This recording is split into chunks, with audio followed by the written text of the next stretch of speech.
Sirkal kokalo e ten migawo mar dongruok e alwora mar pinje Afrika ma ugwe kod gwenge ma pacho ka Beatrice Askul oyango riwruok kod migawo mar pur kod pith mar manyo koth ochele manyalo rakore gi lokruok mar kor lwasi. Kaluo kaunti ma Kisumu, Askul owacho ni kothe mamiyo mag ochele ema nyalo miyo jopur yud keyo mabup kata mana e kinde ma lokruok mar kor lwasi medo kelo pek e pacho ka. Ahinya to alwora mar Nam Lolwe. Millicent Adhiambo ni kod ler. Lokruok futo mar kor lwasi osekelo nade makagi kacha e pacho ka mangima ahinya e sekta mar pur ka imiyo pek pur mar ochele. Gi e sechegi chenro nitie mar neno ni jopur e alwora mar Nam Lolwe odonje kit pur ochele manyien mageno neno ni lokruoge makama ok omonogi keyo kaka owinjore. Magi timore ka koro piny owacho kod bad migepe kaka Lake Basin Development Authority oyango biro gi kit kothe manyasani manyalo rakore kod midhiero ma ikelo kod lokruok futo mar kor lwasi e kaunti za 18 moloro Nam Lolwe mabiro yudo sir mag kothe makamago.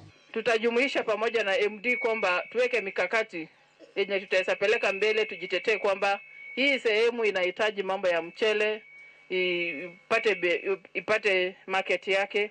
Pia tuseme kuna hii dikes inafaa iwekwe ipunguze makali ya maji inapotembea. With the dikes we are going to ensure that we have enhanced agricultural productivity, because when we incur floods our people lose a lot of the paddy or of the rice that they put into their farms.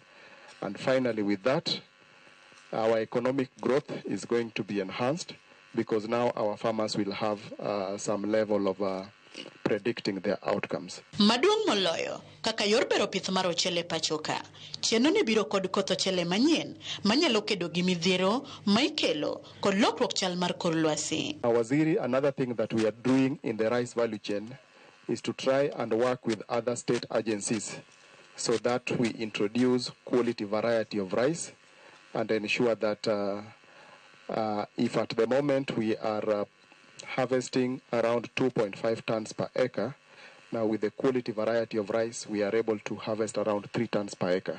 Also to ensure that we get resilient seed varieties, those that can survive in this particular region. Ewi mano kata obedo ni jopur kalo e midhiero moting'o ulama momore kod futo mar yamo masiko lokore kinde ka kinde.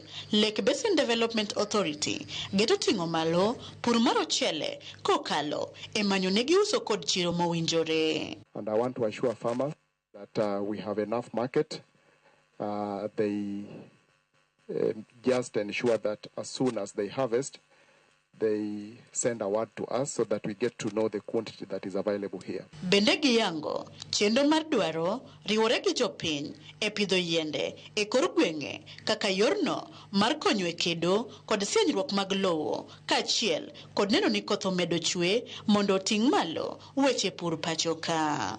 With the climate change, I also want to say that we have a number of tree seedlings that will engage with the leadership around here to ensure that we plant trees, and that will then mitigate the effects of climate change. E kindegi makoro, jopur ochele ijiwo mondo ndikre mar bero pith magi kokalo kuom chenrogi koriwo koda masindre gochele manosidha yanga kod jatend piny William Ruto e kinde limbe mar alwora ma Nyanza.